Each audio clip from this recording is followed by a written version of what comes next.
So ito na nga, daan daw muna kami dito saglit at mag ng drinks order. So isa daw ito sa laging sikat daw dito sa El Nido, Palawan. Ito. So maliit lang naman siya. So maganda kasi yung view. Ayan, kagagaling lang din namin sa isang lugar. Ayan, pagod-pagod pa kami niyan kasi nakakapagod yung aming pinuntahan. So, ang ganda naman nga kasi ng view. So, ayan, isa sa mga dinadayo daw. Ayan, tapos na kami sa aming order. So, yung aming service is nag-aantay na.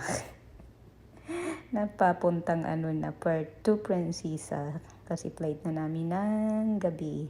So, 5 hours yung biyahe from El Nido going to airport. So, dito na nga kami sa airport. Nandito kami sa second floor. Naghahanap ng makakain kaso walang kaming makita. Nakailang balik ako. Kaya lang late na rin naman. So, anong oras na mga 10 or 11, ganon. Yan, walang nakita. So, ang ko is bagsak napunta sa cup noodles. Kisa naman magutom. So, ayaw ko naman ng bread sandwich. Nakakasawal kasi. So, ayan. Pababa na kami.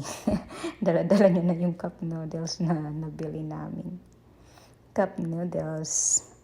Cup noodles. And ito na nga kami. Ready na sa aming flight back to Manila. So, back na. So, enjoy yung aming enjoy naman yung aming El Nido. So, ito na nga. At, ayan.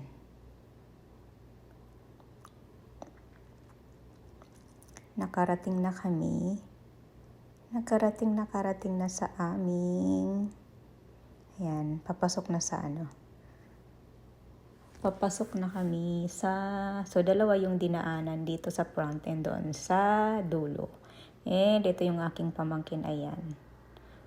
So, mag-aantay pa siya makalabas lahat kasi yung bahagahin niya is andun sa hulihan samantalang yung yung upuan is nasa unahan. Pinadaan kasi siya dun sa pinakadulo. Ayan.